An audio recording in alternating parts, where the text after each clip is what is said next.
everyone has their favorite Kingdom Hearts character. We decided as the lead up to Kingdom Hearts 3 to analyze each major character in the series, their flaws, their positives, and everything in between. Today we'll be discussing Riku. Josue, take it away. So we mentioned that Sora is the equivalent of Naruto in the Kingdom Hearts series. So you already know what I'm going to say to this.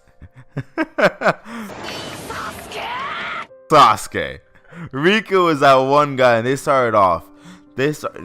Sora and Riku started off as, okay friends. Then they were rivals. They were Kingdom Hearts 1. You spent all of Kingdom Hearts 1 fighting this guy.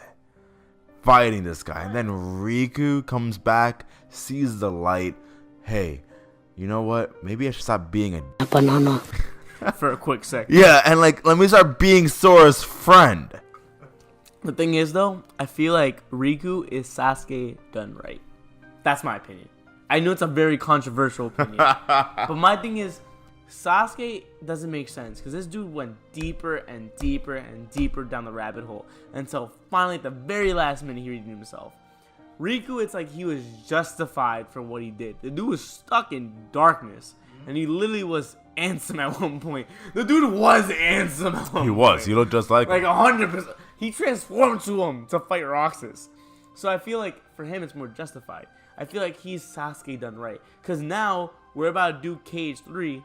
And this dude straight up is on the fighting side, fighting with Sora, instead of still at the end game against Sora. So let's compare these two guys because they both started off at the same point. These were both two guys that wanted to leave Destiny Islands to explore worlds, right? And while we both love Sora is amazing, but Sora hasn't changed much. Sora is still that one guy that, is lovable, happy. Sora is just that lovable guy. And, we've seen him go through this entire journey. And he's still the same guy. Just older. No, yeah. Sure. He hasn't changed that hard at all. Yeah. Despite all he's been through. And he's saved the universe. Twice. Yeah, already. 3 times if you're going to count the sleeping realm. Yeah. But I don't think that's ever going to... He really, Whatever. Anyways. Riku went through stuff. Mm-hmm. Riku went through a lot. Riku started off the series thinking that darkness was the answer. So he fell into darkness. And he was consumed by darkness. And then he was possessed by Ansem because he thought that getting possessed by Ansem was the key to unlocking even more power. It wasn't until he saw how destructive that power could be that he decided, no, I need to get in charge again. That he needs to step in again and be that guy. Only to realize as he's going through this journey by himself again, well, with King Mickey, but you know what I mean? He's going through this just to realize that darkness is still inside of him. No, yeah. And the beauty of that is Riku is one of my favorite characters because he not only knows darkness is still inside of him, but he chooses to leave it in there. It's kind of like I'm kind of making up for my own mistakes. I'm not trying to erase my past. I know my past exists, and I'm going to roll along with it. Because he had a choice. When he saw Sora in the pod and Naminé was erasing his memories, Naminé could have easily helped him out with his darkness. And he said, you know what? No. I'm going to keep this inside of me, and I'm going to roll with it because it was my mistake. That's such a mature thing for a character. In the Cage series especially. Which is why he feels always like the mature person in that group. Oh, yeah. 100%. He is, the uncle of the group. Uncle. He's the guy that, he's made all the mature decisions, and that's why, at the end of the day, he's the Keyblade Master. Oh, no, yeah. Versus Sora didn't win. Yeah, because Sora, as much as we love Sora did not deserve that. Nah, he definitely doesn't have the mature mindset that Riku has. Bro, Riku was that guy. Riku, we saw him go into darkness, like I said, Kingdom Hearts 1. Then, from Chain of Memories onwards, it was just him figuring out what he can possibly do to redeem himself. Oh, yeah. Because he knows he made a mistake. Messed up bad. He knows he messed up. He knows he did. And he regrets it every single day. You can tell he does. No, yeah. And yet he was ashamed. Remember when he transformed to Ansem to fight Roxas? He was ashamed and kept hiding his face from Diz, from Sora, from Kairi. He was ashamed that he had darkness in him. Like, you can tell the dude has guilt. And that's such a raw, real thing to have in a character, which is why it makes it so much better of a character. 100%. 100%. What was your impression of the first time you saw Riku? Because you know it's different from Oh, no, I thought he was a banana. Right? That's what everyone thought. Everyone's like, yo, who's this guy? But he really was. No, he really was that. He really was. And then it wasn't until when he saw Sora sacrifice himself. I guess he only reacted. The only reason why Riku is the way he is because of Sora.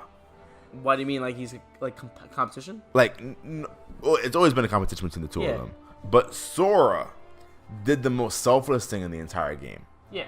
By actually pretty much killing himself. He committed suicide. Yeah. Pretty much. Mm-hmm. Because he loved Kairi so much that he wanted Kairi to have her life back. Riku saw that and said, damn. I can't match up to that. I can't do that. I've spent the entire game. I spent this entire point so far. I spent this entire point so far focusing on only myself, on getting more power. And getting, like, just more darkness. Whatever, so be it. And then he just saw his one rival, the one guy he was competing against this entire time, just kill himself. Because he wanted to protect the person he loved the most. And it made him realize... Because Riku spent the entirety of Kingdom Hearts 1 trying to get Kairi, and he did. And the thing is, he tried to justify that he was a better person to Sora. Mm-hmm. We've discussed this before, that he told Sora, like, I'm the better friend. You've been hanging out with Donald Goofy the whole time. I was the one looking for Kairi. And then who was the one that brought Kairi back? Really? Actually brought her conscious back. Sora. Yeah, exactly. And Riku saw that. And it bothered him. It shook him. It's up. Like, and I think that was the point. And that was literally the point where he stopped Ansem from, like, attacking. And I think that was. And it still affects personality to this day, because you can tell Riku still feels like he owes a debt. And I feel like that's gonna keep up even in KH3. You can tell that Riku feels like, Sora, you're the one who's fixed everything, and I owe the world to you. Yeah, exactly. You can tell he has that. That's exactly it. He has that. You know, I know Riku's more mature. Riku is so mature, and Riku's like I feel like he's on a different world than Sora. And yet, no matter what, he still respects Sora so much, just because he knows for some. I guess I feel like he still thinks that Sora is still the better person. He has that complex. He has that inferior complex where, like, no matter what I do, I'll never amount to, like, what Sora's done. Because especially when the dude saved the world twice. Oh, no, like, yeah, exactly. I mean, he helped him out the second time. But even still, he doesn't feel like he really still did enough. He always feels like he has to do more and more, which makes him more of a likable character. It's like, I'm rooting for this dude to actually do well because he has redeemed himself. And it sucks because everyone has accepted it. Everyone's accepted, like, Riku, you're back, you're fine. But he himself will never accept the fact that he messed up that bad. Yeah. It's a really interesting character because most people never have a main character like that at all. Yeah, exactly. Typically by now, Riku would be the character who's kind of forgot about that shit. Yo, I'm moving on. Yo, that was the old me. Yo, I had too much coquito when I was getting Romeo Santos came on. I was a different person.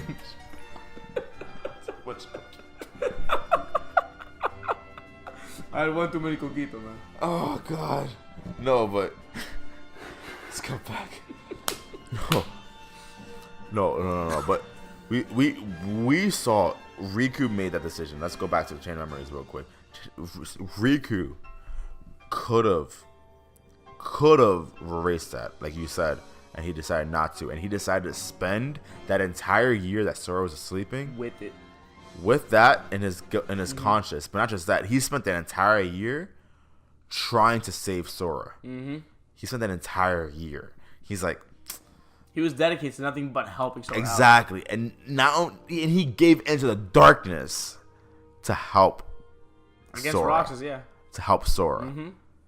The only reason why he is the way he is in Kingdom Hearts 2, spending almost the entirety of Kingdom Hearts 2 looking like Ansem, was because he wanted to help Sora. Oh yeah, 100%.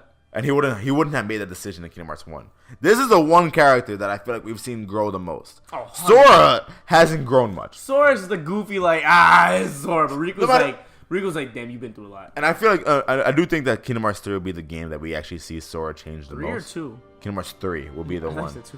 No, I think Kingdom Hearts 3 will be the game that we see Sora change the most. Because Sora, I feel like Sora can't grow because he has friends. As long as he has people close to him that are safeguarding him, he won't grow. But if he loses all that, he needs that moment to be by himself to really get tested to see. And I think that's gonna happen in Kingdom Hearts 3, according to the trailers. But Riku has already been by himself so many times. It's an interesting, like, completely different dynamic. They're completely two different characters. They went through two different complete paths. Because Riku needs people to grow. Like now he needs people. Sora to needs really, that time alone to actually like grow. Because he's been relying on everybody else. Riku has been the only person that Riku really had this entire time was Mickey. Mickey has been that one guy for Riku. Through, like, most of his life. I feel like Mickey really saw through Riku, but like, yo, Riku, I can help you out. You're a good dude. You are a good dude that made one mistake, and don't let that one mistake like fool you. And Riku is always no. I messed up.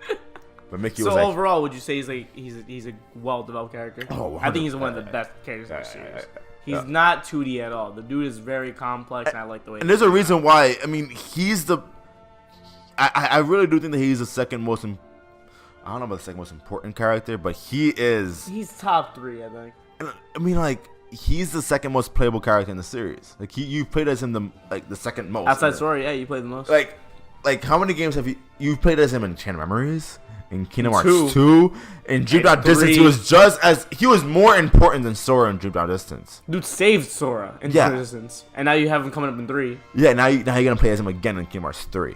He is just as important to the mission as Sora is at this point. Without him, the story is completely different. Yeah. And I mean, I don't know. I just think he's an overall amazing character. Yeah, and I don't know. I don't think the manga is canon. It isn't canon, but there's this one piece of like manga. Have you ever read the manga? Yeah. In the manga, you see that Riku's actually rich. He comes from a rich background. What? He comes from it's one panel, but you see him. You remember that? I don't remember this. Huh? I don't remember that. In the manga, yeah. But you know how Sora was looking out the window from his house, and like he saw Destiny Islands in shadow and heartless, whatever, in darkness. Riku is overlooking that exact same thing, but from the balcony of a mansion. I don't remember that. And like it's really interesting to see that. It's interesting to think that the reason why Riku was the way he was because he was rich. He had a different background from Sora. Yeah. And he got humbled throughout. 100%. Yeah. 100%. Yeah. And I don't know. Again, the manga isn't canon, but I like to think it is. That one part, like rich beginning. That one part that he was rich and he didn't really see what he. Well, had. even if he wasn't rich, you can tell from the beginning he was self-entitled. He thought he was crap. Yeah, exactly. He was 100%. He thought he was hot crap. He didn't need to be rich. Either way, he was self-entitled. He thought he was like, yo, I'm the best. No one can beat me at anything. And he got humbled hard. And now we just see this. To start off Kingdom Hearts 3, we're going to see a Riku that is fully developed, mature. Like, even if he got everything he deserved, he is a Kibe master, and he still doesn't think that's enough. Not because like he thinks he deserves more, but it's because that isn't enough to still fix his sins. No, yeah. It says a lot about the character. Yeah. And he feels like he's still in debt to Sora. No, 100%. And that's Riku. Those are our thoughts on Riku. Keep in touch for the next episode where we talk about Kairi.